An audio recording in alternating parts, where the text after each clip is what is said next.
పోసిన నాకు నయం అయ్యేలా చేసిన మీకు నేనెంత డబ్బులు ఇచ్చాను సార్? పర్వాలేదు, చెప్పండి సార్. బాకీ ఉన్నానని చెప్పినా సరే అది తీర్చుకోవడానికి కొన్నేళ్ళు ఇక్కడ పనిచేస్తాను. ఎందుకు అలా అంటావు? నేనేమైనా నువ్వు రుణపడ్డావని చెప్పానా? నిస్వార్థంగా చేసిన సహాయాన్ని నువ్విలా అంటగట్టి మాట్లాడతావు అనుకోలేదు. మరెందుకు సార్ నాకు ఈ డబ్బులు ఇవ్వాలనుకుంటున్నారు? ఊరెళ్ళిపోతావు. అక్కడికి వెళ్ళిన వెంటనే నీకు పని దొరక్కపోవచ్చు కదా. ఇంట్లో వాళ్ళ అవసరాలకైనా ఉపయోగపడుతుందని. పట్నంలోనే ఖర్చు ఉంటుంది సార్.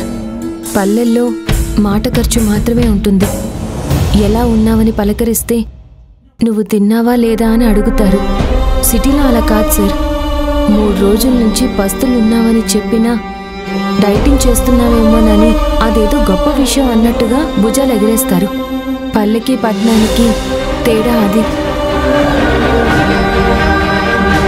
మీ ముందు చెప్తున్నందుకు మీరేం ఫీల్ అవ్వకండి సార్. సరే నిలవేణి, నువ్వు గొప్పగా చెప్పే ఆ పల్లెటూరులోనే మిగతా జీవితం గడిపేస్తావు కదా.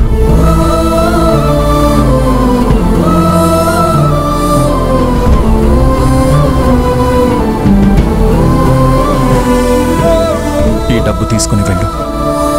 కాకపోతే నేను ఇంట్లో ఉన్నప్పుడు వెళ్ళొద్దు. ఎందుకంటే నా మనసు మారి నిన్నట్టుకోవచ్చు.